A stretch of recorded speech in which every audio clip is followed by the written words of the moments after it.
अपना जो next topic है एनवायरनमेंट एंड इकोलॉजी में, दैट इज पोल्यूशन। देखो, पोल्यूशन की जब भी बात आती है ना, तो आपके दिमाग में हमेशा एयर पोल्यूशन की एक तो इमेज बन जाती होगी कि किस तरीके सिटीज में एक स्मॉग का एक क्लाउड बन जाता है।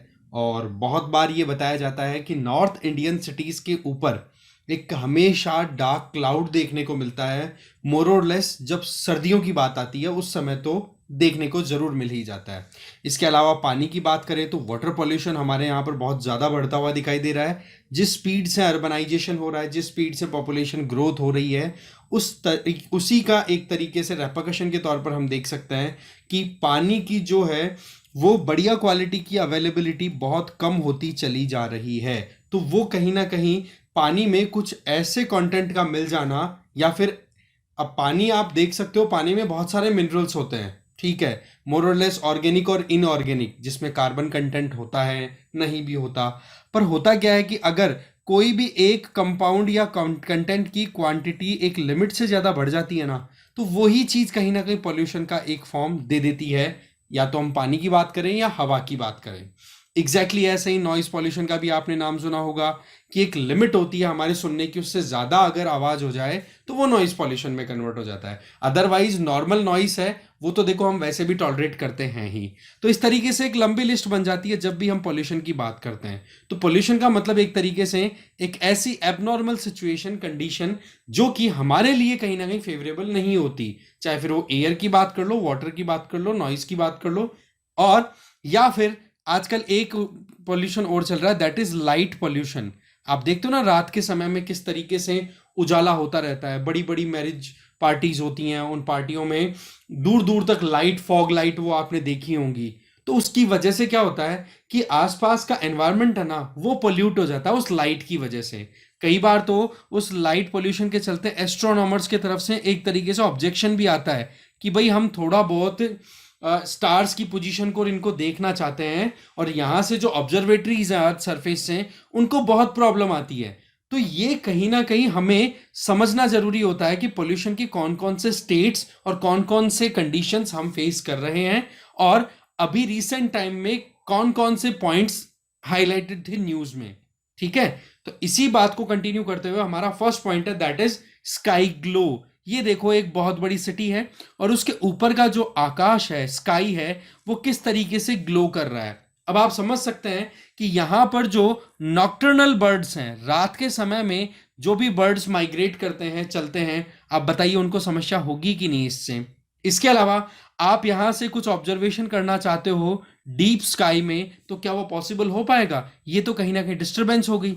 इसके अलावा अगर आपकी लेट नाइट शिफ्ट होती है, मान लो कि रात का आप काम कर रहे हो कहीं हॉस्पिटल में, कहीं आपकी ड्यूटी आपकी जो है वो नाइट शिफ्ट की चल रही है, और आपको काम करना है स्क्रीन पे और जगे रहना है, तब आप फील करते होंगे कि किस तरीके से हमारा जो 24 आवर्स का जो बायोलॉजिकल साइकिल है वो डिस्टर्ब हो जाता है। तो आप खुद देखो कि जब आप लेट नाइट तक मोबाइल फोन चला करके सोते हो, कभी आपने एक्सपीरियंस किया हो, या फिर आपकी आदत मतलब बिगड़ी हुई नहीं है, किसी और की अगर नोटिस की है, तो आपने जरूर ये फोकस किया होगा कि उनका कहीं ना कहीं एक फिजिकल ऑर्डर जो है वो बिगड़ना शुरू हो जाता है। ठीक है, या फिर आप कह सकते हो कि उनके अंदर ओबेसिटी की प्रॉब्लम, मोटापा बढ़ना शुरू हो जाता है। तो ये कहीं ना कहीं साइड इफेक्ट्स हमें देखने को मिल सकते हैं। तो पॉइंट यहां पर ये आता है कि स्काई ग्लो जो है ये बेसिकली होता क्या है। देखो इसमें सिंपल सा है कि रात के समय में जहां कहीं भी हम लोग रहते हैं जिसको इनहेबिटेड एरिया बोलते हैं, ठीक है, उस एरिया में अगर आर्टिफिशियल लाइट्स की वजह से इस तरीके से ग्लो क्रिएट हो जाता है, उसी को स्काई ग्लो बोल दिया जाता है। इसके कॉन्सिक्वेंसेस क्या हो सकते हैं वो मैं आपको मोटा मोटा बता चुका हूं, बट यस एक बार थोड़ा हमें समझना जरूरी है। सबसे ज्यादा कॉन्सिक्वेंसेस तो देखो हमारी बॉडी को तो देखना पड़ता है ही। नॉर्मली आप देखते हो जब भी शाम होने लगती है ना, तो हमारी बॉडी थोड़ी थोड़ी लूज होने लग जाती है, ढीली होने लग जाती है। क्यों? क्योंकि हमारे ब्रेन में एक ग्लैंड है, एक ग्रंथि है जिसका नाम है पीनियल ग्लैंड। वो पीनियल ग्लैंड क्या करती है कि मेलाटोनिन करके एक हार्मोन है उसका रिलीज करती है। अब वो जब रिलीज होता है तो हमारी बॉडी के जो भी लिम्स हैं, पार्ट्स हैं, उनमें एक रिलैक्सेशन की वेव चलती है, और वो रिलैक्सेशन की वेव ही कहीं ना कहीं हमें स्लीप की तरफ मूव कराती है, हमें नींद आने की सिचुएशन बन जाती है। बट अगर उसी समय पे आपके सामने लाइट आ जाए, तो आपकी आंखों के थ्रू जो एक तरीके से सिग्नल्स आपके ब्रेन के पास जा रहे हैं, तो वहां पर वो पीनियल ग्लैंड जो है वो मेलेटोनिन, जो आप कह सकते हो मेलेटोनिन जो प्रोडक्शन है या फिर जो हार्मोन की प्रोडक्शन पीनियल ग्लैंड करती है, जिससे कि हमारी बॉडी को एक रिलैक्सेशन मोड में जाने का एक कहते हैं ना कि किक स्टार्ट मिलता है, वो नहीं मिल पाता। इसके चक्कर से फिर आपकी पूरी बॉडी जो है वो डिस्टर्ब हो जाती है। फिर कई बार क्या होता है, आपने भी नोटिस किया होगा, जब आप लेट रात तक जगे रहते हो तो आपको भूख भी लगती है, ठीक है, आपकी लेट नाइट ड्यूटी रहती है, आप खुद नोटिस क्या करो कि रात की नींद रात को ही पूरी हो तो ज्यादा अच्छा रहता है। अगर वो आप दिन को पूरी करने की कोशिश करोगे तो आपका सेटलमेंट बिगड़ जाता है। इसके अलावा जो दूर दूर से कई बर्ड्स आते हैं, जैसे यहां पर एग्जांपल आर्कटिक टर्न करके एक बर्ड का यहां पर हम एग्जांपल ले सकते हैं, कि जो लॉन्ग डिस्टेंस ट्रेवल करके और फिर बाद में अपनी कहते हैं ना कि अपनी जीवन को जीने की एक जो टेंडेंसी सेट कर रखी है, उन बर्ड्स को भी बहुत प्रॉब्लम आती है जब वो अंधेरे में माइग्रेट करने की कोशिश करते हैं, उड़ने की कोशिश करते हैं। साथ में हमारी बॉडी में इस तरीके का जो ये डिस्टरबेंस आ जाता है, ठीक है, रात को ये लाइट वाली इस पोल्यूशन के चलते या स्काई ग्लो के चलते, इसके चलते हमारी बॉडी का जो 24 आवर्स का जो बायोलॉजिकल साइकिल है ना, उसको एक पर्टिकुलर नेम दिया हुआ है, और that name is non as circadian rhythm. ठीक है, इसको बोलेंगे सिरकैडियन रिदम। अब ये सिरकैडियन रिदम जो होती है ना, वो कहीं ना कहीं टूट जाती है। अब वो टूटेगी तो भाई कॉन्सिक्वेंसेज आपको देखने को मिलेंगे। कई बार मोटापा बढ़ जाता है, क्योंकि रात को फिर आप क्या खाना खाते हो, भूख लगेगी तो। दूसरा, आप हाइपरटेंशन के शिकार हो सकते हो, कोलेस्ट्रॉल लेवल आपकी बॉडी में बढ़ना स्टार्ट हो जाता है। इसके कॉन्सिक्वेंसेज हैं, ओबेसिटी आपकी बढ़ सकती है, कार्डियोवेस्कुलर हार्ट से रिलेटेड डिजीज हो सकती हैं, डायबिटीज का टेंशन होने लग जाता है, क्योंकि फिर प्रॉपर मैनर में जो इंसुलिन हार्मोन जो है, जो कि पैंक्रियाज रिलीज करता है हमारी बॉडी में शुगर लेवल को कंट्रोल करने में, वो प्रॉपरली नहीं रिलीज हो पाता। तो कुल मिलाकर के ये इसके कई कॉन्सिक्वेंसेज हमें हमारी बॉडी में भी देखने को मिलता है। और कई बार आपने नोटिस भी किया होगा कि लोग चिड़चिड़े भी हो जाते हैं। ये ऐसे कई कॉन्सिक्वेंसेज हैं जो कि स्काई ग्लो या फिर लाइट पोल्यूशन की वजह से हो जाते हैं। और इसी चीज को कंटिन्यू करते हुए हम देखें तो आप देखो, यहां पर ये कोई शादी पार्टी या फिर कहीं पे पटाखे फोड़े जाते हैं, तो एक्चुअल में ये लाइट पोल्यूशन हो रहा है कि नहीं। रात को जब शांति से बर्ड सो रहे हैं और उनके आंखों के सामने एकदम से लाइट आए, तो अभी रिसेंट एक स्टडी होती है जिसमें यूनाइटेड स्टेट्स की जो कॉर्नवेल यूनिवर्सिटी है, उसके द्वारा ये कहा गया कि रात के समय में जो आर्टिफिशियल लाइट जो जलाते हैं ना, बड़ी बड़ी बहुत ज्यादा हाई बीम, हाई इंटेंसिटी वाली, तो उसके चलते जो कोस्टल एरियाज में जो सिटीज लोकेटेड है, वहां पर जो मैरीटाइम लाइफ है या मरीन लाइफ है, जो कि पानी में सरवाइव कर रही है, बोलो उनके ऊपर एक स्ट्रेस का कारण बन रहा है। और ये चीज वाकई में अपने आप में टेंशन वाली है। कारण क्या है कि हमारी बॉडी पर कॉन्सिक्वेंसेस तो हमने अभी देख लिए।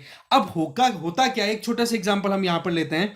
जैसे कुछ फीमेल टर्टल्स होती हैं, ठीक है, या फिर आप कहो कि कुछ एनिमल्स की ऐसी टेंडेंसी होती है कि वो अपनी कुछ बायोलॉजिकल एक्टिविटीज रात को ही करते हैं। जैसे कुछ होते हैं, जैसे कि प्रीडेटर से बचना है, मान लो कि कोई शिकारी है, उससे बचना है, तो वो क्या करेंगे, जैसे यहां पर एग्जांपल हम फीमेल टर्टल की लें, तो वो जो आप कह सकते हो कि पानी में जो टर्टल रहते हैं, वो नॉर्मली अंडा जो देना होता है ना, जो उनका नेस्टिंग का जो टाइम होता है, वो मोरलेस नाइट के समय में होता है। अब आप देखो कि नाइट के समय में वो इसलिए देते हैं कि वो छुप करके अपने बच्चों को सेफ जोन में, कह सकते हैं कि वहां पर रोक सके, रख सके। बट यहां पर ये आर्टिफिशियल लाइट अगर रिवर्स में पॉन्ड्स में यूं जाती रहेगी या आसपास के कोस्टल एरियाज में जाती रहेगी, तो आप बताइए उनके लिए स्ट्रेस वाली सिचुएशन होगी कि नहीं। तो ये एक अपने आप में बहुत बड़ा एक इशू है अपने आप में, कि लाइट पॉल्यूशन के चलते मरीन इकोसिस्टम जो है वो डिस्टर्ब होता हुआ दिखाई दे रहा है। इसके अलावा ह्यूमन बिहेवियर पे चेंजेस आप देखा करो, लोग कितने चिड़चिड़े हो जाते हैं, समय पर सोना नहीं, समय पर खाना नहीं, उसके चलते। एनिमल्स की बात कर रहे हैं, वाइल्ड लाइफ में उनके बिहेवियर में स्ट्रेस एक फील कर सकते हो आप। तो कुल मिलाकर के ये अपने आप में एक बड़ा प्रॉब्लम है, जो कि टैकल होने के लिए रिक्वायरमेंट अपनी शो करता रहता है, और उस पर हमें प्रॉपर अटेंशन देनी जरूरी भी हो जाती है। तो उस पॉइंट ऑफ व्यू से स्काई ग्लो क्या है, लाइट पोल्यूशन क्या है, इसके कॉन्सिक्वेंसेस क्या है, वो हमें देखना था, जो कि हमने अभी देखा। चलते हैं नेक्स्ट पे। नेक्स्ट भी पोल्यूशन का ही फॉर्म है, नाम है प्लास्टिगोमोरेट। प्लास्टिगोमोरेट एक्चुअल में होते क्या है, पहले तो ये समझते हैं, फिर उसके बाद में हम जानेंगे कि एक्चुअल में ये प्रॉब्लम कैसे बढ़ रही है। देखो, प्लास्टिगोमोरेट बेसिकली इस तरीके की रॉक्स होती हैं, ठीक है। और वो रॉक्स में आप देखोगे ना, तो ग्लू का काम, जो चिपकाने का काम जो कर रहा है ना रॉक्स में, वो एक्चुअल में प्लास्टिक कर रहा है। अब ये प्लास्टिक कैसे रॉक्स में कन्वर्ट हुआ, इसका सिंपल सा एक तरीका आप समझ सकते हो। मान लो कि आप कहीं घूमने गए, या फिर लोग जाते हैं पिकनिक पे, ठीक है, तो वहां जाकर के वो कैंप फायर लगाएंगे, ठीक है, आसपास में बैठेंगे, और उसमें कई बार प्लास्टिक भी जला दिया जाता है कि लंबी आग चलती रहे।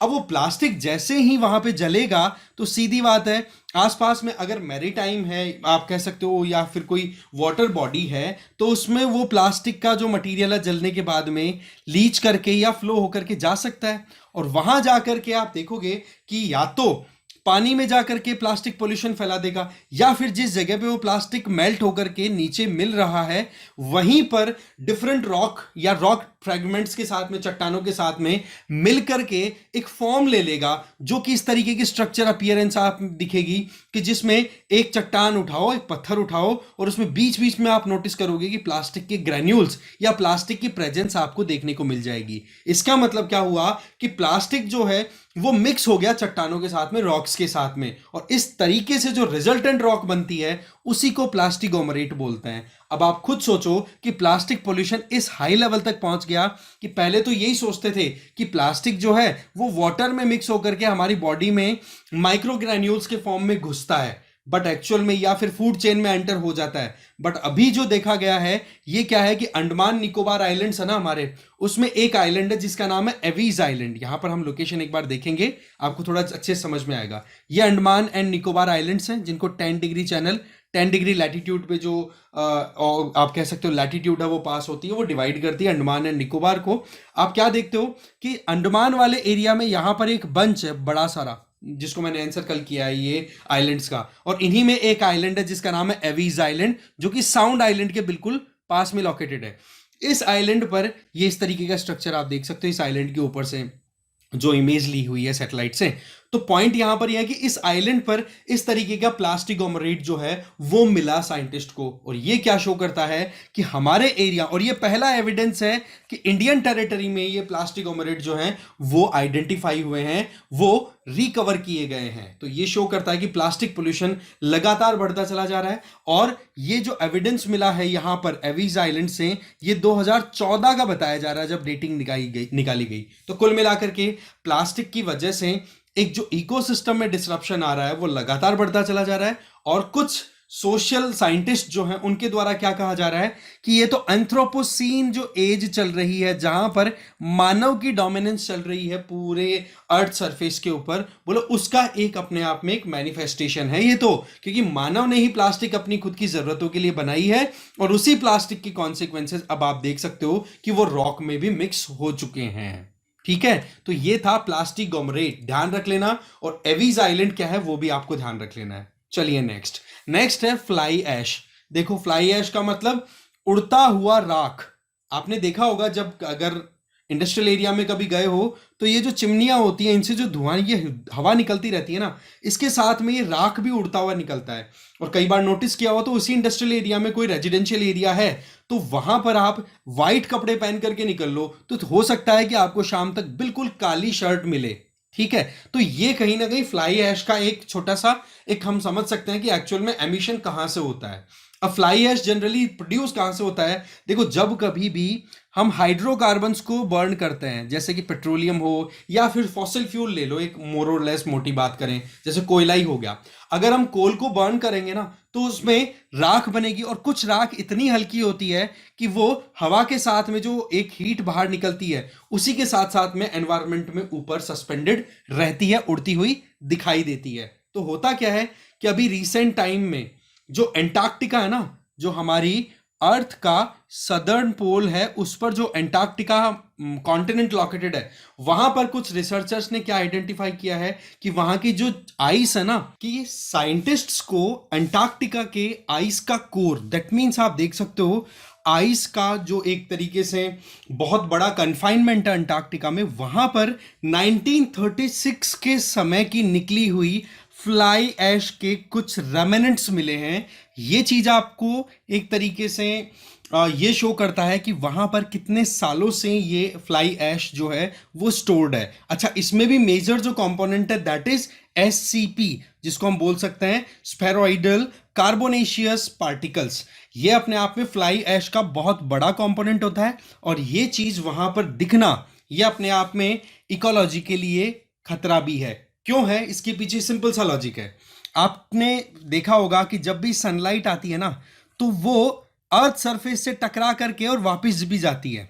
ठीक है, बहुत सा पार्ट है वो no doubt earth surface absorb करती है, बट एक पार्ट जो है वो सनलाइट का वो रिफ्लेक्ट बैक होता है अर्थ सरफेस पे टकराने के बाद में, क्योंकि अर्थ सरफेस पे आइस कैप प्रेजेंट है। आइस कैप का मतलब आप समझते हैं कि बर्फ से ढका हुआ एरिया।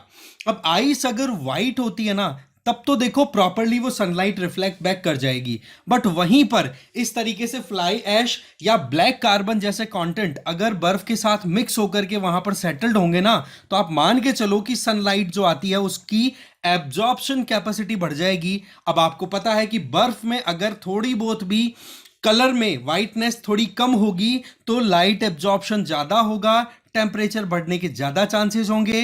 रिजल्ट ये होगा कि आइस का जो मेल्ट होने की स्पीड है वो भी बढ़ जाएगी, जो कि कहीं ना कहीं अंटार्कटिका जैसे इकोसिस्टम के लिए खतरे से कम नहीं है। तो पॉइंट यहां पर ये आता है कि जितना ज्यादा इंडस्ट्रियलाइजेशन होता चला जा रहा है, इसकी वजह से ये जो फ्लाई ऐश निकलता है, इसकी कंटैमिनेशन या फिर कहो इसका जो एक मेन कंपाउंड है that is spheroidal carbonaceous particle, SCPs हैं, वो कहीं ना कहीं आपको बर्फ में दबे हुए मिल रहे हैं। और ये चीज शो करती है कि इंडस्ट्रियलाइजेशन आने वाले समय में और ज्यादा एक नेगेटिव इंपैक्ट डालता हुआ दिखाई दे रहा है, जिसके एविडेंसेस 1936 के तो अभी मिल रहे हैं, और अभी के जो हैं वो पता नहीं आने वाले समय में और कितना क्या प्रॉब्लम क्रिएट करेंगे। अब देखो बात ऐसी है, फ्लाई ऐश बेसिकली क्या है कि जब भी कोल को बर्न किया जाता है ना, तो उससे फाइन पाउडर्ड मटेरियल निकलता है। ठीक है, पाउडर के फॉर्म में, जो कि हवा के साथ में या फिर जो निकलती जो गर्म हवा होती है, ठीक है, जब भी हीट प्रोड्यूस होती है तो उसके साथ में ये फ्लाई ऐश जो है वो हवा में मिक्स हो जाती है, जो कि पॉल्यूटेंट का काम भी करती है। दूसरी तरफ देखा जाए तो हमारे यहाँ पर जो कोयला यूज होता है, जो कोल इंडिया में हम यूज करते हैं, पर्टिकुलरली यहाँ पर बात मैं कर रहा हूँ आपके थर्मल पावर प्लांट्स में, जो इलेक्ट्रिसिटी प्रोड्यूस करने के लिए जो कोयला जलाने का काम करते हैं ना, उसमें तो एक तो होता है इंडियन कोयला हमारे यहाँ का, ठीक है, बिटुमिनस, और एक होता है इंपोर्टेड। अब जो इंपोर्टेड होता है ना, उसमें तो देखो फिर भी ऐश के कंटेंट आपको कम मिलेंगे, बट इंडियन कोयले में आपको वो ऐश के कंटेंट ज्यादा मिलते हैं। तो ऐसे में ये एयर पोल्यूशन का एक बहुत बड़ा कारण है।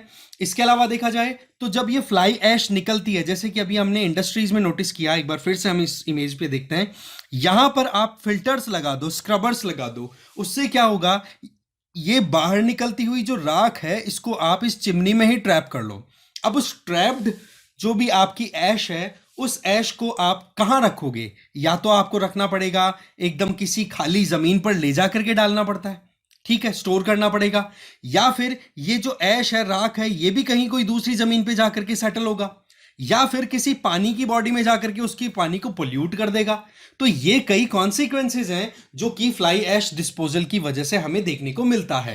ठीक है, फिर बात आती है कि इसकी कोई यूज भी है कि नहीं। देखो साइंस ने रिश्ते तो निकाल रखे हैं, जैसे कि इस फ्लाई ऐश का यूज करके इस तरीके से ईंटें बनाई जा सकती है, जो कि हाउस कंस्ट्रक्शन में या फिर कंस्ट्रक्शन मटेरियल के तौर पे इजीली काम आ जाती है। दूसरी तरफ देखा जाए तो इनका जो यूज है वो एक एग्रीकल्चर पर्पज के लिए भी हो सकता है। जैसे कि आपने कभी नोटिस किया हो तो प्याज या लहसुन की जब खेती होती है ना, तो आपने कभी नोटिस किया हो तो राख डालते हैं उसमें, ठीक है, तो उससे क्या होता है, एक तो वाटर होल्डिंग कैपेसिटी है उस जमीन की वो बढ़ जाती है, ये इसके पॉजिटिव्स भी हैं, ध्यान रखें आप, है ना। और दूसरी चीज क्या है कि हवा की जो एक सर्कुलेशन है सॉइल में, जिसको बोलते हैं सॉइल एरिएशन, क्या बोलेंगे उसको, सॉइल एरेशन, मतलब सॉइल में हवा का सर्कुलेशन वो भी प्रॉपर मेंटेन हो पाता है। बट प्रॉब्लम क्या होती है कि अगर आप फ्लाई ऐश को मिट्टी के साथ मिक्स करके खेती करते हो तो उसके साथ में एक बड़ी प्रॉब्लम है, that problem is it has heavy metals, जैसे कि इसमें आर्सेनिक की प्रेजेंस भी होती है, इसमें आप देखोगे बोरोन की प्रेजेंस है, क्रोमियम की प्रेजेंस है, लेड की प्रेजेंस है, ये बहुत ज्यादा खतरा क्रिएट कर देती है। तो इन चीजों को हमेशा एक अपने आप में यूज जब किया गया ना तो उसके कॉन्सिक्वेंसेज आप देख पाते हो। जैसे कि गेहूं की खेती है, मक्के की खेती है, तो उसमें नो डाउट यील्डिंग जो है, प्रोडक्शन जो है, वो तो बढ़ा जब ये फ्लाई ऐश को यूज किया गया खेतों में। पर उसके साथ साथ में हैवी मेटल्स भी मिले जो कि हमारी बॉडी के लिए प्रॉब्लमेटिक होते हैं, हमारी किडनी को फेल कर सकते हैं, और कई तरीके की 10 बीमारियां हमारे शरीर में लग सकती है। तो ये अपने आप में इसका एक खतरा भी है। But yes, use point of view से एग्रीकल्चरल पर्पज में इसका यूज हो सकता है, बाकी कंस्ट्रक्शन पॉइंट ऑफ व्यू से मैंने आपको ऑलरेडी बता दिया। चलिए जी, नेक्स्ट आ जाते हैं। नेक्स्ट आपका पेट कोक। पेट नाम जो आ रहा है ना, ये बेसिकली पेट्रोलियम से आ रहा है। पेट्रोलियम क्या है? एक तरीके का फॉसिल फ्यूल जो कि जमीन से हम निकाल रहे हैं।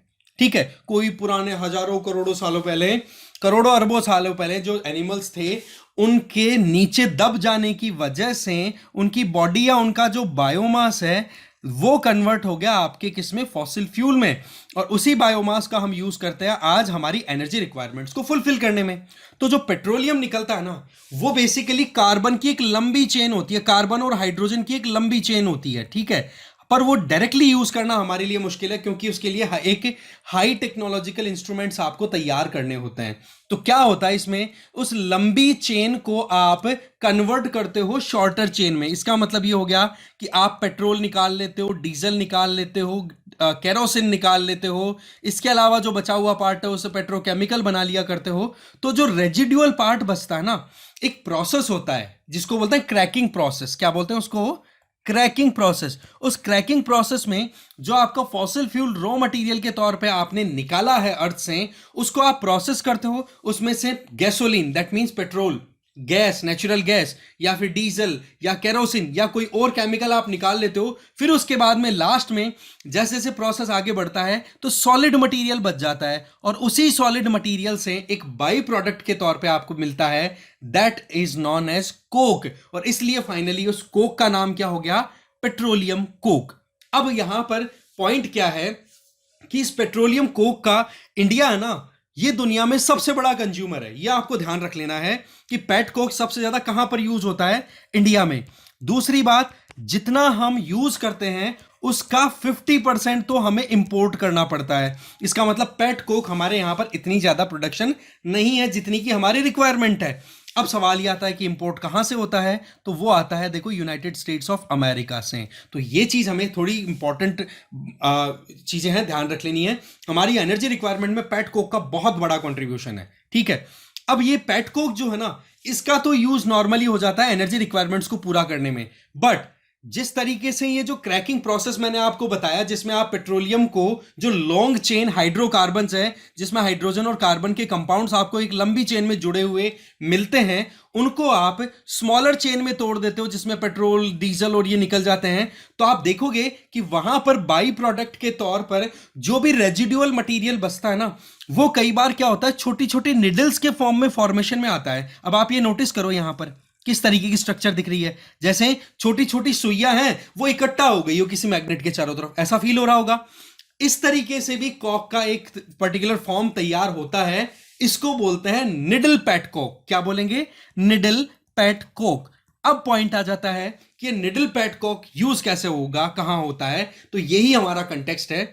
हुआ क्या है कि गवर्नमेंट की तरफ से ये कहा गया है कि निडल पैट कोक जो है उसके इंपोर्ट को हम अलाउ कर रहे हैं, और साथ में इसके लिए एक डेडिकेटेड पर्पस भी बता दिया कि इसका यूज क्या होगा। इसका यूज किया जाएगा जो हमारी यहां पर हम कह सकते हैं कि जिस तरीके से इलेक्ट्रिक व्हीकल्स की तरफ हम मूव कर रहे हैं, तो हमें लिथियम आयन बैटरीज की रिक्वायरमेंट होगी। तो उसमें आपको लिथियम आयन बैटरीज में दो आपको टर्मिनल बनाने होते हैं, एक तो होता है पॉजिटिव वाला, एक होता है नेगेटिव वाला। जो नेगेटिव वाला टर्मिनल है दैट इज एनोड। तो एनोड बनाने के लिए आपको चाहिए होती है क्या? ग्रेफाइट, जो कि एक्चुअल में कार्बन का ही एलोट्रॉप है, कार्बन का ही एक फॉर्म है। कार्बन के ही फॉर्म में आप देख सकते हो डायमंड भी होता है, फुलरिन भी होता है, और ग्रेफाइट भी होता है। तो एक्चुअल में यहां पर ये जो ग्रेफाइटिक एनोड बनाने की जो जरूरत पड़ती है लिथियम आयन बैटरीज की मैन्युफैक्चरिंग में, उसको पूरा करने के लिए ये निडल पैटकॉक जो है उसके इंपोर्ट को अलाउ किया है गवर्नमेंट ने। ठीक है, तो ये चीज आपको हमेशा ध्यान रख लेनी है कि निडल पैटकॉक होता क्या है और इसका यूज क्या है। लिथियम आयन बैटरीज का इंटरनल स्ट्रक्चर देखो ना, तो आप देखो एक तरफ एनोड होता है, एक तरफ कैथोड होता है।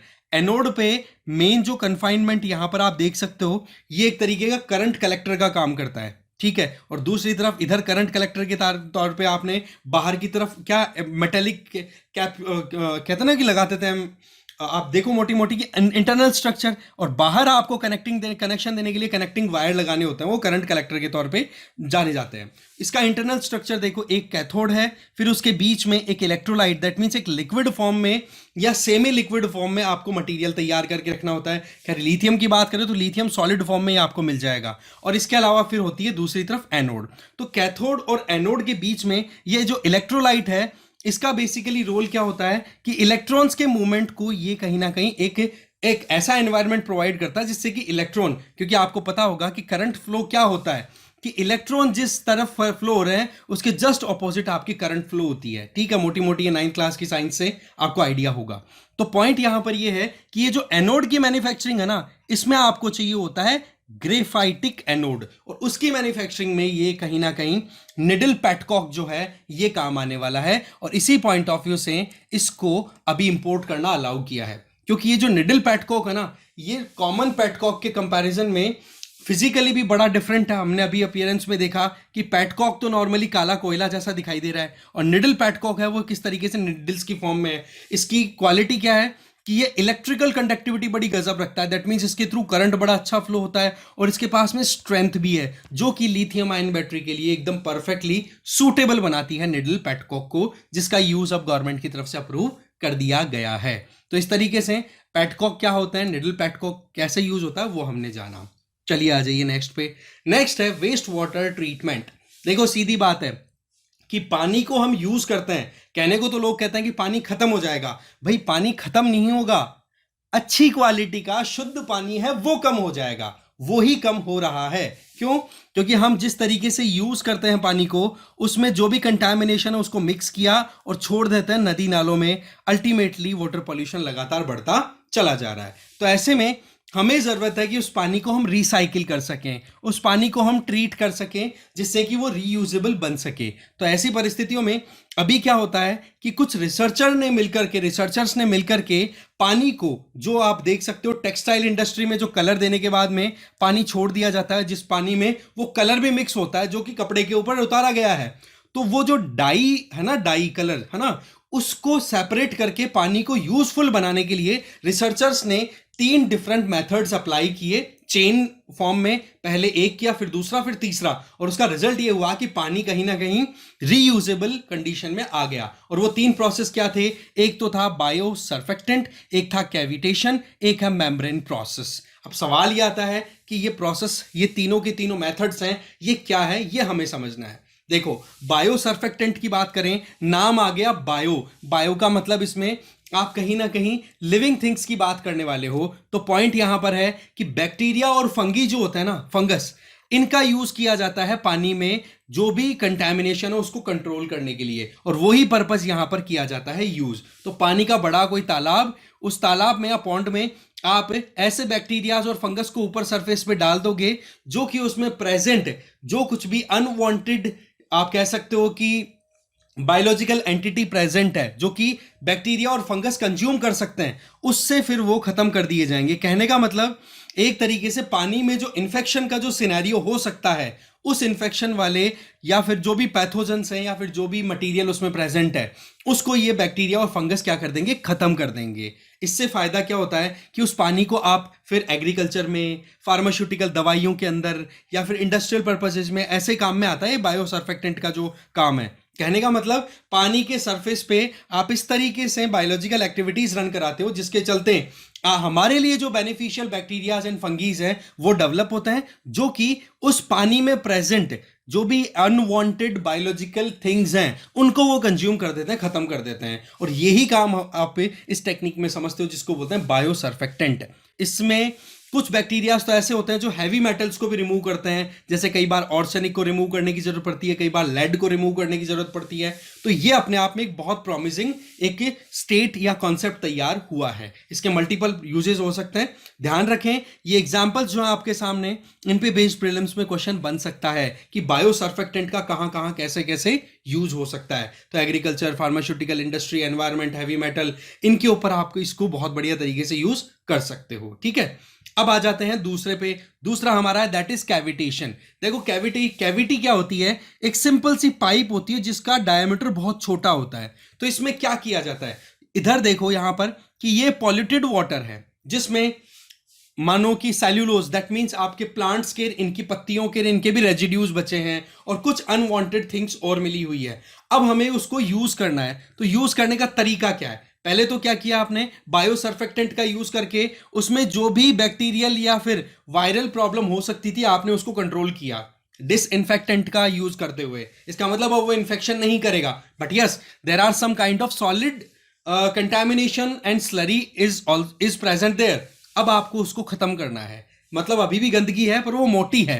क्या करेंगे कि एक ऐसी पाइप लोगे इस तरीके के स्ट्रक्चर में और इसमें हाई प्रेशर से इधर से पानी घुसाओगे। अब होगा क्या कि आप जब पानी में दबाव इधर से लगाओगे ना, तो यहां पर फिर बाद में एक पतली सी आपने कैविटी बना दी, पाइप को थोड़ा कर दिया पतला।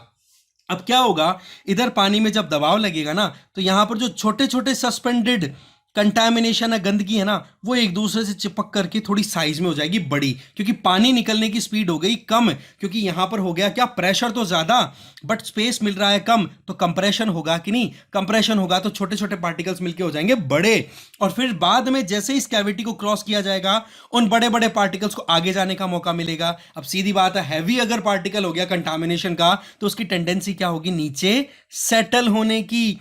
इसी को बोलते हैं इम्प्लोजन। अब जब ये हैवी कंटामिनेशन वाला पार्ट नीचे बैठ गया तो ऊपर आपको थोड़ा सा इनपुट में जो डाला था उसके कंपैरिजन में तो साफ सुथरा पानी मिलेगा कि नहीं।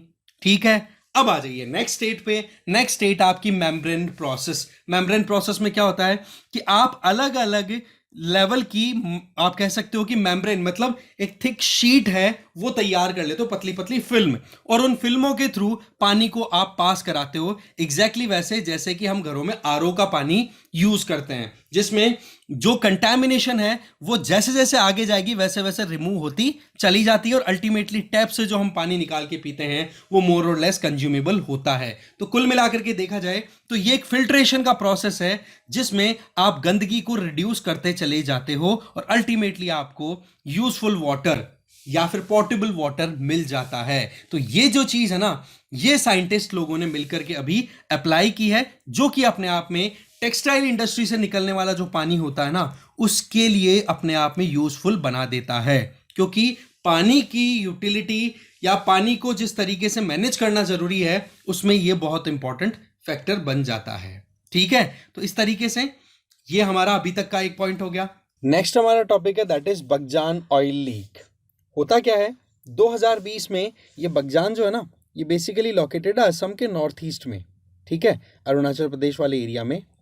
वहाँ पर क्या होता है कि एक गैस लीकेज होने लग जाता है। वैसे देखा जाए तो पाइपलाइन थी पेट्रोलियम की, और उस पाइपलाइन से लीकेजेस के चलते हैं ऑयल भी निकलता है, तो नेचुरल गैस का भी लीकेज हो जाता है। तो इसके चलते क्या होता है, आप देख सकते हो कि किस तरीके से बड़े बड़े जो एरियाज थे, ठीक है, खेत थे आसपास में या जो भी उनका सेटलमेंट था, उसमें ये ऑयल स्पिल देखने को मिल गया, जिसके चलते यहाँ की ज़मीन बिगड़ गई और साथ में बहुत कुछ वहाँ के नेचुरल रिसोर्सेज को डैमेज का सामना करना पड़ा।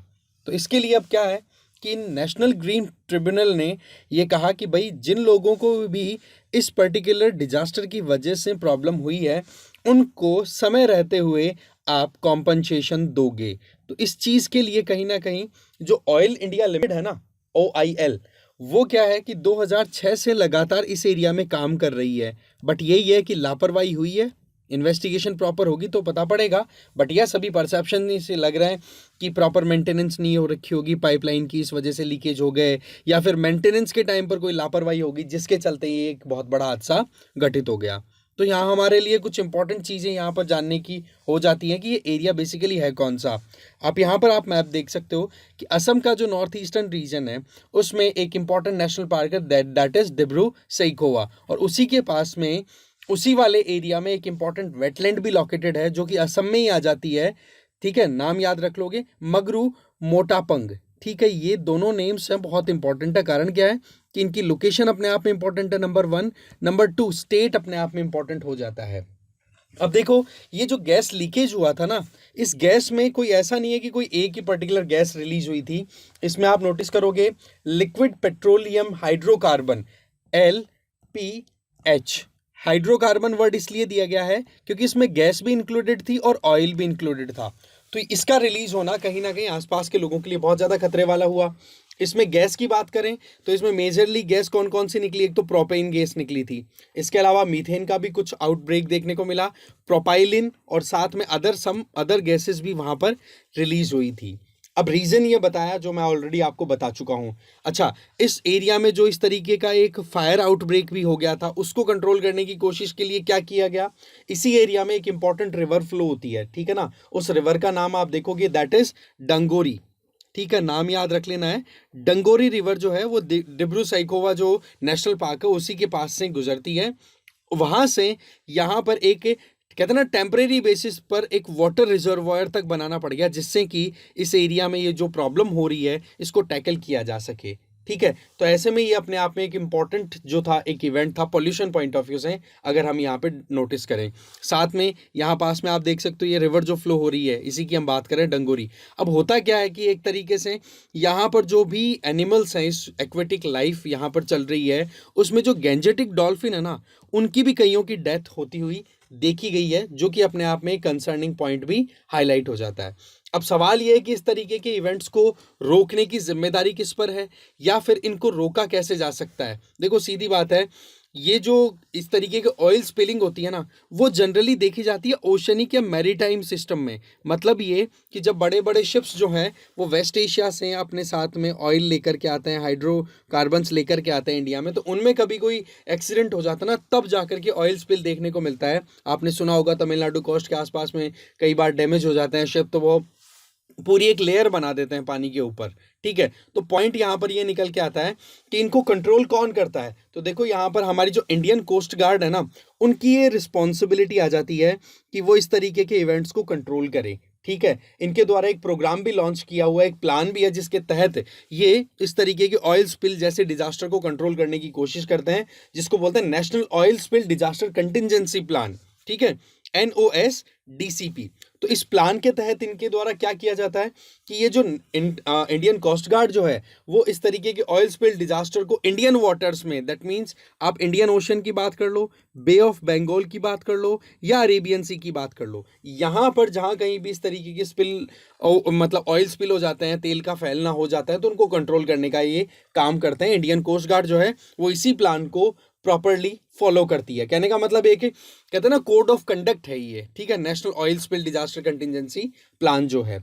साथ में आप देखोगे कि और भी कुछ मानो कि जैसे ऑयल इंडिया लिमिटेड का यहाँ पर रोल भी आ गया, क्योंकि उन्हीं के द्वारा ये पाइपलाइन मेंटेन की जा रही थी। इस बगजान ऑयल लीक वाले इशू की पर्टिकुलरली बात करें तो उनका भी फिर पार्टिसिपेशन इसमें आ जाता है। तो कुल मिलाकर के बगजान ऑयल स्पिल के लिए अभी एनजीटी के द्वारा, एनजीटी जो आप जान सकते हो कि एक सेंट्रल इंस्टीट्यूशन है जिसके द्वारा नेचर की प्रोटेक्शन के लिए काम किया जाता है। ठीक है, तो उनके द्वारा ये गाइडलाइंस दे दी गई कि भाई सीधी बात है कि आप जो भी लोकल्स हैं जिनको इसकी वजह से, डिजास्टर की वजह से प्रॉब्लम हुई है, उनके लिए आप जल्दी से जल्दी कॉम्पनसेशन इशू करो। ठीक है, तो डिब्रू साइखोवा और मगुरी मोटापंग, ये दो इंपॉर्टेंट आप कह सकते हो लोकेशंस हैं जो आपको ध्यान रख लेना है, जो कि ब्रह्मपुत्रा रिवर के पास में ही लोकेटेड है। ठीक है, चलते हैं नेक्स्ट एक इंपॉर्टेंट जो पोल्यूशन टाइप है, दैट इज प्लास्टिक पोल्यूशन।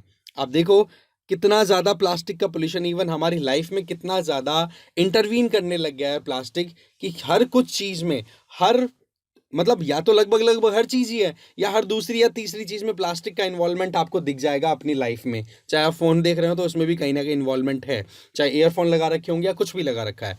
तो पॉइंट यहाँ पर ये आता है कि प्लास्टिक पोल्यूशन इतना हद तक फैल गया है कि दुनियादारी में, पूरी दुनिया में जितना प्लास्टिक प्रोड्यूस होकर के जिसको इजीली मैनेज किया जा सकता है ना, उस मैनेजेबल लिमिट को भी क्रॉस करना, आप देखोगे इसको ओवरशूट बोल दिया जाता है। तो बेसिकली हुआ क्या है कि 2023 में 28 जुलाई का जो दिन है ना, 28 जुलाई का दिन मतलब आप समझो कि साल केवल आधा ही बीता है। 28 जुलाई का मतलब मोटा मोटा 12 में से 7 महीने बीते हैं। तो 7वें महीने की 28 तारीख को ही आप देखोगे कि प्लास्टिक ओवरशूट डे डिक्लेयर कर दिया गया इसका मतलब सिंपल सा ये है कि पूरे एक साल में जितना प्लास्टिक प्रोड्यूस होता है उसमें आप कितना मैनेज कर सकते हो, ठीक है ना। जितना आप मैनेज करने की कैपेसिटी रखते हो पूरी दुनिया में, उतना प्लास्टिक तो आपने 28 जुलाई तक ही प्रोड्यूस कर दिया। इसका मतलब 28 जुलाई 2023 के बाद में जो कुछ भी प्लास्टिक का एडिशनल प्रोडक्शन हुआ या यूज हुआ, और डेफिनेटली हुआ ये क्योंकि daily day to day basis पे हम यूज करते हैं, वो सारा का सारा अनमैनेजेबल है। ये अपने आप में बड़ी कंसर्निंग बात है। आप देखोगे कि प्लास्टिक का यूज जो है वो लगातार बढ़ता चला जा रहा है और इसके चलते प्रॉब्लम्स बढ़ती चली जा रही है हमारी लाइफ में भी। कई बार मैरीन इकोसिस्टम की बात करें तो वहां पर भी प्लास्टिक इतना छोड़ दिया जाता है, टूरिज्म के नाम पे चले जाते हैं दूर दूर, और फिर बाद में वो प्लास्टिक जो है वो मैरीन इकोसिस्टम में चला जाता है और फिर वहां पर आप देखोगे एनिमल्स जो हैं वो बेचारे फंस जाते हैं या खा लेते हैं। अब वो खा जाते हैं तो उनके वैसे फिर बॉडी के जो पार्ट्स हैं वो काम करने बंद कर जाते हैं। तो ये एक अपने आप में एक बहुत बड़ा एनवायरमेंटल थ्रेट के तौर पे इमर्ज होके आ रहा है। पॉल्यूशन का मतलब मैंने आपको बताया था कि कोई भी चीज़ की क्वांटिटी कहते हैं ना मैनेजेबल लिमिट से ज़्यादा हो जाए या बियरेबल लिमिट से ज़्यादा हो जाती है ना, तब देखो प्रॉब्लम हो जाती है। सबसे बड़ा सवाल ये आता है कि ये जो वर्ल्ड प्लास्टिक ओवरशूट डे जिसकी हम बात कर रहे हैं 28 जुलाई 2023, ये एक्चुअल में रिलीज कौन करता है? ये देखो, स्विट्जरलैंड बेस्ड एक कंसल्टेंसी फर्म है जिसका नाम है अर्थ एक्शन। याद रखें आप, अर्थ एक्शन के द्वारा ये रिलीज किया गया। और इसमें सबसे बड़ी बात क्या आ रही है कि मिसमैनेजमेंट के लिए ये एक इंडेक्स रिलीज करता है जिसको मिसमैनेज्ड वेस्ट इंडेक्स बोलते हैं। Mismanaged waste index, MWI।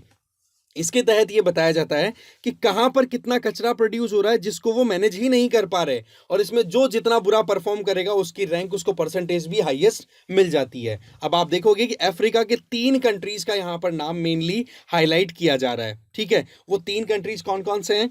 एक तो देखो मोजाम्बिक आ गया आपका, दूसरा कंट्री आपका गया नाइजीरिया, और तीसरा कंट्री आपका गया कीनिया। ये तीनों कंट्रीज जो हैं वो वर्ल्ड में बहुत बुरे तरीके से मैनेज कर पा रहे हैं प्लास्टिक का। दैट मीन्स कि यहां पर जितना प्लास्टिक प्रोड्यूस होता है उसमें आप मान के चलो कि 98% तक का प्लास्टिक ये मैनेज ही नहीं कर पाते, केवल 2% ही मैनेज करने का इनके पास क्षमता है। अब आप समझ सकते हो कि एक्चुअल में कितनी प्रॉब्लम है। अब यहां पर हमारी संतुष्टि खत्म नहीं होती है, हमारी प्रॉब्लम अब चालू होती है, क्योंकि नंबर 4 पे इंडिया ही आता है भाई। हमारे यहाँ पर जितना प्लास्टिक प्रोड्यूस होता है ना उसमें हम लगभग 98.55% प्लास्टिक को मैनेज ही नहीं कर पाते। और ये अपने आप में वाकई में बहुत ज़्यादा कंसर्निंग बात है कि हमारे यहाँ पर प्लास्टिक का जो एक जनरेशन है वो बढ़ता चला जा रहा है। अगर हम पूरी दुनिया की बात करें तो सबसे ज़्यादा प्लास्टिक प्रोड्यूस करने वाले कंट्रीज में इंडिया नंबर 3 पे दिख जाएगा मोटा मोटा, चाइना, यूएस और इंडिया। अभी हमने बात की थी मैनेजमेंट से रिलेटेड, अब हम बात कर रहे हैं प्लास्टिक प्रोडक्शन में। और सबसे बड़ी बात क्या है कि हमारे यहाँ पर जो प्लास्टिक प्रोडक्शन होता है उसका हम 98.55% प्लास्टिक तो है उसको मैनेज ही नहीं कर पा रहे हैं। इसका मतलब ये हुआ कि हमारे यहाँ पर जितना प्लास्टिक प्रोड्यूस होता है वो अपनी मैनेजेबल लिमिट को बहुत जल्दी क्रॉस कर देता होगा। और यही चीज़ यहाँ पर आप देख सकते हो कि 2023 का ये जो 28 तारीख डिक्लेयर हुआ ना, 28 जुलाई, वर्ल्ड प्लास्टिक ओवरशूट डे के तौर पे, आप नोटिस करो कि हमारा अगर पर्टिकुलर कंट्री के हिसाब से ओवरशूट डे अगर रिकॉग्नाइज किया जाए ना तो मान के चलो कि हम 6 जनवरी को ही ओवरशूट कर देते हैं। अब आप सोचो कि पूरे साल में जितना प्लास्टिक मैनेज होता है उसका जितना मैनेज करने की कैपेसिटी है उतना तो हम केवल 6 दिन के अंदर, साल के 6 दिन, 1 2 3 4 5 6 जनवरी तक ही प्रोड्यूस कर देते हैं। और उसके बाद में जो भी प्लास्टिक प्रोड्यूस होता है वो सारा मिसमैनेजमेंट में चला जाता है। इसका मतलब हमारी क्षमता क्या है मैनेज करने की, क्लियर हो रहा है, 98.55% तो वेस्टेज ही चला जाता है। हमारे अलावा फिर इंडोनेशिया, ब्राज़ील, रशिया, ये कुछ और कंट्रीज है जो कि इस तरीके से बुरा परफॉर्म कर रहे हैं। बट यस, कहीं ना कहीं इसको हमें सीरियसली लेना ज़रूरी है। तो इंडिया के तो हाल आपको दिख ही गए। इसके अलावा देखो बात ही आती है कि इनको फिर मैनेज कैसे किया जाए, गवर्नमेंट क्या कुछ कदम ले रही है कि नहीं। देखो, गवर्नमेंट की तरफ से जो कदम लिए गए हैं उनमें सबसे इंपॉर्टेंट तो है कि सिंगल यूज़ प्लास्टिक जैसे हम यूज़ करते हैं ना, जैसे मान लो कोई पॉलीथीन हमने कोई मार्केट से कुछ परचेज करके लेके आए, सब्जी या कुछ भी, तो उसमें आप वो पॉलीथीन लेकर के आते हो, एक बार यूज़ करते हो, कचरे में डाल देते हो, तो वो सिंगल यूज़ प्लास्टिक है। तो उसको गवर्नमेंट ऑफ इंडिया के द्वारा 1 जुलाई 2022 को बैन कर दिया गया था। पर क्या इसका स्ट्रिक्ट इम्प्लीमेंटेशन है? आप देखोगे कि हमारे देश में जितना 100% प्लास्टिक हमारे प्रोड्यूस होता है ना उसमें 37% तो सिंगल यूज प्लास्टिक ही होता है, जो कि ऑलरेडी बैन किया हुआ है, पर उसके बावजूद भी स्ट्रिक्ट इंप्लीमेंटेशन नहीं है। बट यस, हमारी तरफ से हम बोल सकते हैं कि हाँ जी, गवर्नमेंट ने बैन कर रखा है। दूसरा जो इनिशिएटिव या फिर दूसरा जो कदम गवर्नमेंट की तरफ से चल रहा है, that is extended producer responsibility, EPR। इसमें क्या होता है, आप जानते हो कि जब भी हम कोई पैकेज्ड फूड खाते हैं, फॉर एग्जांपल आप लेस चिप्स ले लो या कोई भी बिस्किट ले लो, तो उसका जो रैपर है ना वो प्लास्टिक का आता है। तो ऐसे में जो प्रोड्यूसर है, जिसका प्रोडक्ट हम कंज्यूम कर रहे हैं ना, उस प्रोड्यूसर की वहां पर रिस्पॉन्सिबिलिटी आ जाती है कि उस प्लास्टिक के रैपर को जब हम हमारा प्रोडक्ट कंज्यूम कर लेते हैं तो कचरे में डालेंगे। तो ऐसे में वो प्रोड्यूसर उस प्लास्टिक को कलेक्ट करवाए और उसको रीयूज करे, रिसाइकिल करे। इसी को बोलते हैं एक्सटेंडेड प्रोड्यूसर रिस्पॉन्सिबिलिटी। इसको प्रॉपर इंप्लीमेंट करवाना बहुत ज्यादा जरूरी होता है, बट अगेन कहीं ना कहीं लापरवाहियां हो रही है रेगुलेटर की तरफ से। फिर बात आती है हमारे यहाँ पर इंडियन प्लास्टिक पैक्ट की। देखो यहाँ पर एक इंपॉर्टेंट इंटरनेशनल इंस्टीट्यूशन का रोल आ जाता है, that is world wide fund for nature India, WWF India. इसके द्वारा एक प्रोग्राम लॉन्च किया हुआ है जिसमें इंडिया प्लास्टिक पैक्ट के तौर पे काम किया जा रहा है, जिसमें WWF तो है ही, प्लस साथ में इंडियन इंडस्ट्रीज की जो मेन एंटिटी है दैट इज CII, जिसका नाम आपने सुना होगा, एक प्रेशर ग्रुप के तौर पे भी काम करता है, सरकार से अपनी पॉलिसीज भी इंडस्ट्री के फेवर की बनवाता है, जिसका फुल फॉर्म क्या हो गया, कॉन्फेडरेशन ऑफ इंडियन इंडस्ट्री। इनके द्वारा एक ऐसा मैकेनिज्म तैयार किया जा रहा है इंडियन प्लास्टिक पैक्ट के तहत कि प्लास्टिक जो भी प्रोड्यूस हो तो उसको सर्कुलर इकोनॉमी के तौर पे हम यूज करें। सर्कुलर का मतलब क्या हो गया कि प्लास्टिक का जो कुछ भी प्रोडक्ट आपने तैयार कर लिया, उसका एक बार यूज करने के बाद में उसकी मल्टीपल यूसेस के लिए या तो उसको रिसाइकिल कर लो या रीयूज कर लो, कुल मिलाकर के उसको कचरे में कन्वर्ट मत होने दो। इस तरीके का काम जो है वो इंडिया प्लास्टिक पैक्ट के अंडर में WWF और CII मिलकर के करते हैं। तो कुल मिलाकर के गवर्नमेंट ऑफ इंडिया की तरफ से या इंडिया के लेवल पे जो इनिशिएटिव्स हैं वो तो कुछ ऐसे हो गए। अब हम ग्लोबल इनिशिएटिव्स की बात करें तो कुछ इंपॉर्टेंट ट्रीटीज हैं वो हमें ध्यान रखनी जरूरी है, क्योंकि आपके प्रीलिम्स में भी आ सकता है और मेंस में भी आंसर राइटिंग में आपकी हेल्प करेगा ये। देखो इंटरनेशनल ट्रीटीज में सबसे पहली आती है आपकी ग्लोबल प्लास्टिक ट्रीटी, जिसमें 175 कंट्रीज मिलकर के ये प्लान कर रहे हैं कि 2024 में, मतलब इसी साल, एक एग्रीमेंट फाइनल करेंगे जो कि एक लीगली बाइंडिंग ट्रीटी होगी कंट्रीज पर कि आप proper action low plastic pollution को कंट्रोल करने में। नाम है ग्लोबल प्लास्टिक ट्रीटी। दूसरा पॉइंट इंपॉर्टेंट आ जाता है, that is basal convention of 1989। Basal convention 1989 जो कि हैजार्डस वेस्ट, इस तरीके से आप देख सकते हो प्लास्टिक कितना हैजार्डस है। प्लास्टिक में पानी इकट्ठा होकर के पानी फिर प्लास्टिक के साथ मिक्स होकर के अंडरग्राउंड वाटर तक पहुंच रहा है, आसपास में नदियों में वो प्लास्टिक का जो मटेरियल है वो जाकर के नदियों को पोल्यूट कर रहा है। तो ये प्रॉब्लम है ही ना, हैजार्डस है ये। तो ऐसे में बेसल कन्वेंशन भी यहाँ पर इन्वॉल्व हो जाती है। इसमें क्या है कि इंटरनेशनल मूवमेंट जो होता है, ट्रांस बाउंड्री मूवमेंट एक कंट्री से दूसरे कंट्री में, तो उसको रेगुलेट करने के तहत भी कहीं ना कहीं प्लास्टिक्स के ऊपर बेसल कन्वेंशन अप्लाई हो जाता है।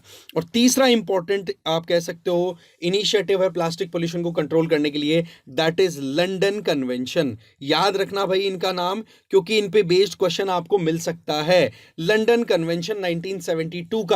इसमें देख सीधी बात है कि जो मैरीटाइम इकोसिस्टम है, समुद्र का जो पूरा इकोसिस्टम है ना, उसमें जो वेस्ट डाल करके उनको पोल्यूट किया जाता है उसको बिल्कुल बैन कर रखा है कि भाई इसको रोका जाए।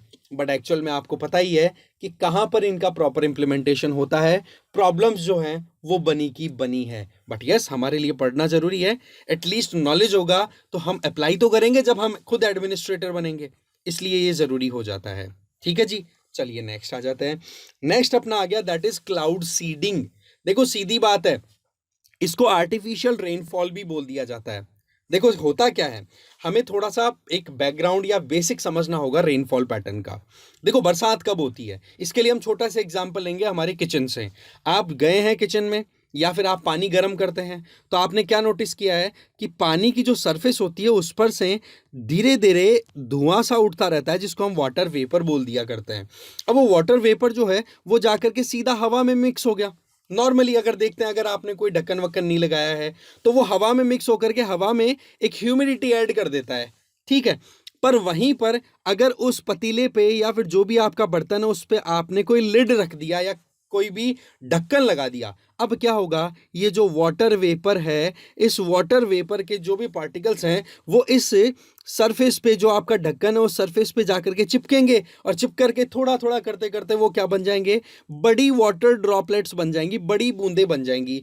अगर वो बड़ी बूंदों की साइज इतनी बढ़ गई कि जो कि सरफेस पे चिपक करके नहीं रह पा रही है, तो बूंदें ऑटोमेटिकली फिर रिटर्न इसमें टपकना शुरू हो जाएंगी उसी पानी में। तो पॉइंट यहां पर हमारे लिए समझना क्या है कि जब वाटर वेपर होती है जो कि गर्म होने की वजह से पानी का एक तरीके से गैस में कन्वर्जन है, आप देखोगे कि अगर उनको कूल सरफेस मिल जाती है, ठंडी सरफेस मिल जाती है, तो वो ऑटोमेटिकली छोटी छोटी ड्रॉपलेट्स मिलकर के और बड़ी ड्रॉपलेट बना लेती हैं, जिसको हम बोलते हैं वाटर कंडेंसेशन। अब उस कंडेंसेशन के तरीके से रिजल्टेंट हमें क्या मिलता है, वाटर वेपर।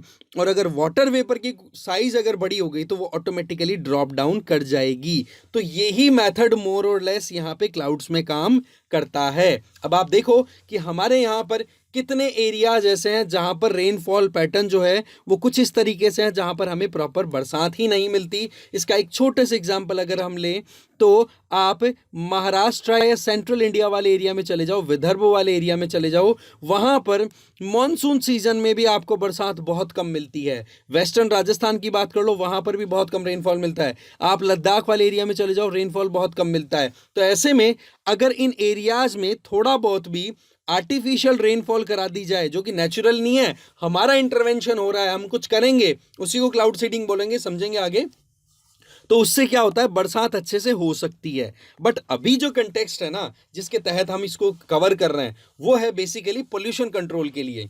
कैसे, आपने देखा होगा अगर आप कभी किसी सिटी में रहते हैं या फिर सिटी गए हैं, तो आपने एक चीज नोटिस की होगी कि एक काला सा बादल हमेशा मंडराता रहता है सिटी के चारों तरफ, और सांस लेना भी हो जाता है दुश्वार। तो ऐसे में वहां पर क्या होता है कि एक रिसर्च आती है, आईआईटी कानपुर के द्वारा अपनी तरफ से एक सजेशन भी दिया जाता है कि क्यों ना आप सिटी के ऊपर जो बादल मंडरा रहे हैं उन बादलों को आप इस तरीके की कूल सरफेस प्रोवाइड कर दो, जिसके चलते जो वाटर वेपर कंटेंट उस बादल में है, उस क्लाउड में है, वो ऑटोमेटिकली वाटर ड्रॉपलेट्स में कन्वर्ट हो जाएगा, और वो फिर जब साइड में बढ़ेगी तो ऑटोमेटिकली वो नीचे गिर जाएगी रेनफॉल के तौर पर। तो बोले ये एक बेस्ट तरीका है। इससे क्या होगा, जब पानी नीचे गिरेगा तो सिटी के ऊपर जो काला बादल मंडराया हुआ है, जो कि ज्यादा हाइट पे नहीं है, वो पॉल्यूशन है एक्चुअल में, वो उस वाटर ड्रॉपलेट्स के साथ मिलकर के ऑटोमेटिकली अर्थ सरफेस पे सेटल डाउन हो जाएगा, हवा हो जाएगी फ्रेश, और आप ले पाओगे शुद्ध हवा। तो बोले ये एक तरीका है, इसमें बोले क्लाउड सीडिंग के कॉन्सेप्ट पे हम रिलाय कर सकते हैं। अब सीधी बात है, क्लाउड सीडिंग क्या है? देखो भाई, सीधी बात है, कुछ केमिकल सब्सटेंसेस होती हैं, जैसे कि यहां पर आप देख सकते हो सिल्वर आयोडाइड, ठीक है। कई बार पोटेशियम आयोडाइड का भी यूज कर लिया जाता है।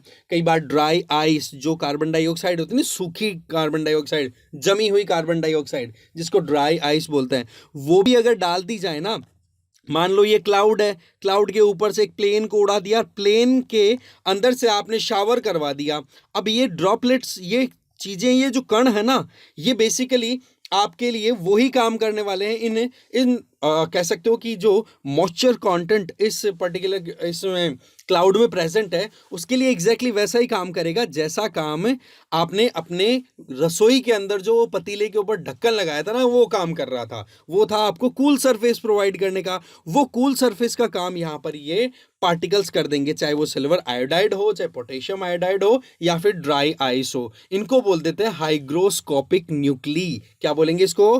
Hygroscopic nuclei. अब आप देखते हो कि इनके चारों तरफ फिर वो वाटर ड्रॉपलेट्स जो हवा में suspended in the form of cloud, वो धीरे धीरे उसके चारों तरफ चिपकना स्टार्ट हो जाएगी। नतीजतन वो अपनी साइज में धीरे धीरे अपना, एक कहता ना कि एक ड्रॉपलेट बनी एक हाइग्रोस्कोपिक न्यूक्ली के चारों तरफ, फिर वो दूसरे के साथ जुड़ेगा तो और बड़ा हो जाएगा। ऐसा करता करता जब बड़ा हो जाएगा तो फिर वो बरसात हो जाएगी, और यही तो हमारा मेन टारगेट है। इस तरीके से ये आर्टिफिशियल रेन का एक तरीका है, जिसको क्लाउड सीडिंग भी बोल दिया करते हैं। तो इस तरीके से ये बरसात करवा करके, एक तो जहां पर रेनफॉल की कमी है वहां या वाटर की स्कैरसिटी है, वहां पर आपकी प्रॉब्लम सॉर्ट आउट की जा सकती है, और दूसरा सिटीज के अंदर जो पोल्यूशन की प्रॉब्लम है, एयर पोल्यूशन पर्टिकुलरली, उसको भी कंट्रोल करना पॉसिबल हो सकता है। वैसे देखा जाए तो 2018 से 2019 में ये जो रेनफॉल वाला जो कॉन्सेप्ट मैंने अभी आपको बताया, कि कम बरसात वाले एरिया में आप ये इस तरीके से रेनफॉल करवा सकते हो। तो वो जो है वो महाराष्ट्र के शोलापुर में ऑलरेडी अप्लाई किया हुआ है। बट यहाँ पर एक बड़ा कंसर्निंग फैक्टर आता है दैट कि अगर अनरेगुलेटेड मैनर में बरसात होने लग गई, मान लो कि आपने बटन दबा दिया, ट्रिगर दबा दिया और अब बरसात जबरदस्त हो गई, तो वो थोड़ा सा एक कॉन्सिक्वेंस हो सकता है। बट यस, यहां पर हमें ये समझना जरूरी था कि एक्चुअल में क्लाउड सीडिंग का मतलब होता क्या है और आर्टिफिशियल रेनफॉल खेती के लिए कैसे अच्छी हो सकती है या फिर एयर पोल्यूशन को कंट्रोल करने में कैसे हेल्पफुल हो हमारे लिए साबित हो रही है, जिसके तहत आईआईटी कानपुर ने ये कहा कि भाई दिल्ली वाला जो एनसीआर वाला एरिया है, यहां पर पोल्यूशन बहुत ज्यादा देखने को मिलता है, हमें इस पर काम करने की जरूरत है। आई होप आपको ये चीज अच्छे से समझ में आई होगी। चलिए जी, नेक्स्ट है सुप्रीम कोर्ट ऑफ इंडिया ने, आपको पता है हर बार जब दिवाली आती है तो सुप्रीम कोर्ट के द्वारा एक चीज बोली जाती है कि भाई ग्रीन क्रैकर्स पे आप रिलाय करो, जो ट्रेडिशनल आपके पटाखे हैं उनको छोड़ दो और ग्रीन क्रैकर लो। अब ग्रीन क्रैकर के अंदर कईयों के दिमाग में यह आता है कि क्या वाकई में हरे पटाखे हैं, क्या वाकई में बिल्कुल ही कंप्लीटली एनवायरमेंट फ्रेंडली है। जी ऐसा कुछ नहीं है। यस, ये एनवायरनमेंट को ज्यादा डैमेज नहीं करते, इसलिए ग्रीन इनको बोल दिया गया है। तो basically supreme court of India के द्वारा ये कहा गया कि जो हम ट्रेडिशनली अभी तक जो पटाखे यूज करते आ रहे हैं, जिनसे अलग अलग चिंगारियां निकलती हैं, अलग अलग कलर बनते हैं, उसमें बेरियम के कंपाउंड बहुत ज्यादा यूज होते हैं। तो क्यों ना उस बेरियम कंपाउंड को हटा करके, जो कि बहुत बड़ा पॉल्यूटेंट है, इसको हटा करके कोई दूसरे हम सब्स्टिट्यूट्स की तरफ मूव कर जाएं। जैसे कि आप देख सकते हो पोटेशियम नाइट्रेट एक इसका ऑल्टरनेट के तौर पे देखा जाता है। इसके अलावा एल्यूमिनियम की कुछ स्मॉल क्वांटिटी, कई बार मैग्नीशियम का भी कुछ कंटेंट यूज कर लिया जाता है। तो कहने का मतलब ये है कि जो बेरियम जितना घातक साबित हो सकता है एनवायरनमेंट के लिए, उसकी बजाय अगर हम पोटेशियम नाइट्रेट, एल्यूमिनियम इनकी तरफ जाओ तो वो ज़्यादा ठीक रहेगा। साथ में जो बेरियम के ब्लास्ट होते हैं ना पटाखों के, तो उसके बाद में क्या धुआं निकलता है, ठीक है, कितनी देर तक। और कई बार अगर अस्थमा वाले इंडिविजुअल्स को वो फ्यूम अगर इनहेल करने का मौका मिल गया तो उनकी हालत हो जाती है खराब। आप भी नॉर्मली अगर हो तो फिर भी पटाखों की जो स्मेल आती है वो अगर सूंघ ले तो कितना बुरा हाल हो जाता है हमारा। तो ऐसे में इसको रेगुलेट करने के लिए सुप्रीम कोर्ट ने गाइडलाइन दी और कह दिया कि केवल एनसीआर में नहीं, पूरे देश में ग्रीन क्रैकर्स को प्रमोट करो। दिवाली के टाइम पे बोलो बहुत ज़्यादा पोल्यूशन हो जाता है। तो ऐसे में सबसे पहली चीज़ तो ये है कि हमें पता कैसे पड़े कि कौन सा ग्रीन क्रैकर है और कौन सा ट्रेडिशनल क्रैकर है। तो देखो, आप जब कभी भी पटाखे खरीदने जाओ ना, तो इस लोगों पे नोटिस करना अपने को, जिसमें CSIR, नीरी और इंडियन गवर्नमेंट का मिलकर के कोलैबोरेशन है, जिसमें ये लोगो लगा हुआ मिल जाए तो आप समझ लेना कि ये ग्रीन क्रैकर्स हैं, ग्रीन पटाखे हैं। बट दैट डजंट मीन कि हाँ जी धुआं नहीं निकलेगा, निकल भी सकता है, बट यस कम क्वांटिटी में निकलेगा। साथ में ये जो ग्रीन क्रैकर्स होते हैं ना, इनका मेन टारगेट ये रहता है कि कैसे भी करके धुआं जो है उसको कंट्रोल किया जा सके, उसकी प्रोडक्शन में कमी लाई जा सके। और इसके लिए इसमें आप ऐसी रिएक्शंस को देखते हो, जैसे ही पटाखा फूटता है तो वहां पर डेवलप हो जाती है वाटर वेपर। और वाटर वेपर का काम क्या होता है, आसपास की धुआं को शांत कर सकती है इजीली, जैसे कि हमने क्लाउड सीडिंग वाला कॉन्सेप्ट प्रीवियस आर्टिकल में कवर किया है। अब यहां पर देखने वाली बात यह है कि इसके मेथड, इसके टाइप्स कितने हैं। तो देखो, बेसिकली ग्रीन क्रैकर्स के तीन तरीके से, तीन मेथड्स या फिर तीन टाइप्स आपके पास अवेलेबल हो जाएंगे। एक तो है स्वॉस, जिसको सेफ वाटर रिलीजर बोलते हैं। एक है स्टार, जिसको सेफ टर्मिट क्रैकर बोलते हैं। एक है सफल, जिसको सेफ मिनिमल एल्यूमिनियम बोल देते हैं। अब देखो इनके मतलब क्या है, इनका एक्चुअल में कंस्ट्रक्शन या कॉम्पोजिशन क्या है, वो अगर देखें तो सीधी बात है, इनमें सल्फर या फिर आप सल्फर का कंटेंट या फिर पोटेशियम नाइट्रेट का कंटेंट बहुत कम या ना के बराबर या नहीं होता है यूज। और फिर जब ये बर्न करते हैं तो आप क्या देखते हो वहां पर कि इस तरीके की केमिकल रिएक्शन होती है, जिसका रिजल्ट वहां पर वाटर वेपर निकल के आती है। और वाटर वेपर क्या करती है, आसपास में जो भी सस्पेंडेड पार्टिकल्स हैं, चाहे वो आप कह सकते हो पार्टिकुलेट मैटर की बात कर लो, जो कि बहुत छोटी साइज में होते हैं, जिनको फिल्टर करना अपने आप में बहुत मुश्किल है, बट वाटर वेपर के साथ वो मिक्स होकर के नीचे अर्थ सरफेस पे सेटल डाउन हो जाते हैं। तो एयर पोल्यूशन की जो एक कहते ना कि जो प्रॉब्लम है वो कहीं ना कहीं कंट्रोल हो सकती है। तो श्वास का तो ये हो गया। स्टार की बात करें तो सेफ थर्मिट क्रैकर, इनकी बात करें तो इनका मोरलेस काम भी वैसा ही है जैसा कि श्वास का है, बट यहाँ पर एक बड़ी इंपॉर्टेंट चीज क्या आती है कि इसमें पर्टिकुलर मैटर का प्रोडक्शन ही नहीं होता या बहुत कम क्वांटिटी में होता है, जिसके चलते हवा में जब सस्पेंडेड पीएम पार्टिकल्स नहीं होंगे तो उससे हमें सांस लेने में प्रॉब्लम नहीं आएगी। और दूसरी, इसकी जो साउंड होती है वो बड़ी लो इंटेंसिटी की होती है। इसका मतलब साउंड इतनी तीखी नहीं होती कि जिससे कि हमें डर लगे या फिर हमें इरिटेशन होने लगे आवाज़ों से। और फिर तीसरे टाइप का है दैट इज सफल। सफल में एल्यूमिनियम का कंटेंट आप मिनिमम यूज करते हो। हाँ, ये हो सकता है कि एल्यूमिनियम के रिप्लेसमेंट के तौर पर आपको दूसरे ऑल्टरनेट पर जाना पड़ सकता है, फॉर एग्जांपल मैग्नीशियम। मैग्नीशियम का यूज किया जा सकता है जिससे कि कलर आपको डिफरेंट डिफरेंट मिल जाए, क्योंकि पटाखे फोड़े किस लिए जाते हैं? कोई तो धमाके के लिए फोड़ता है और कोई लाइटनिंग के लिए फोड़ता है, कि किस तरीके से अलग अलग रंग बिरंगी लाइटें जो हैं वो बन रही है। तो पॉइंट यहां पर ये आता है कि गवर्नमेंट की तरफ से अपनी इनिशिएटिव लिए गए हैं, बट यस हमें ध्यान रख लेना है कि ये जो पूरा माजरा है जिसकी हम बात करें ग्रीन क्रैकर्स का, ये किसने इंट्रोड्यूस किया या किसकी रिसर्च के आधार पर चल रहा है? दैट इज CSIR नेशनल, और उसके उसी CSIR के अंडर में एक पर्टिकुलर सेगमेंट है that is national environment engineering research institute, जिसको बोलते हैं नीरी। ओके, इनके साथ मिलकर, इन्होंने मिलकर के ये पूरा प्रोग्राम डेवलप किया है कि पोल्यूशन हो भी ना तो एटलीस्ट कम तो हो, ज़्यादा ना हो। ठीक है, 30 से 35% तक अगर पीएम पार्टिकल्स की रिडक्शन आ जाए, है ना, पटाखे फोड़ने के बाद में नाइट्रोजन और सल्फर के ऑक्साइड्स की कमी आ जाए, तो आप समझ सकते हो कि इसके बाद में कितने ज़्यादा कॉन्सिक्वेंसेज हमें देखने को मिलते हैं, वो कंट्रोल हो सकते हैं।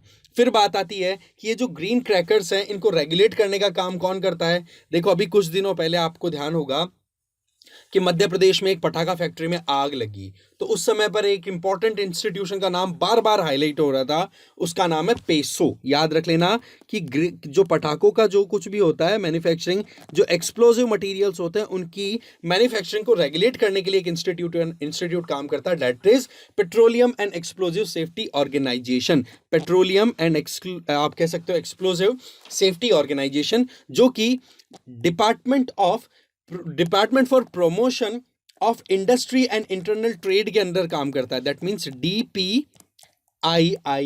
इसके अंडर में काम करता है, जो कि मिनिस्ट्री ऑफ कॉमर्स के अंडर आता है। तो पेसो बेसिकली किसके अंडर में आ रहा है? Ministry of commerce and industries के अंडर। तो कुल मिलाकर के ये एक अपने आप में इंपॉर्टेंट एंटिटी है जो कि रेगुलेट करती है पटाखों की इंडस्ट्री को। ठीक है, तो इस तरीके से जो पोल्यूशन वाला जो पोर्शन था हमारा वो भी कंप्लीट होता है।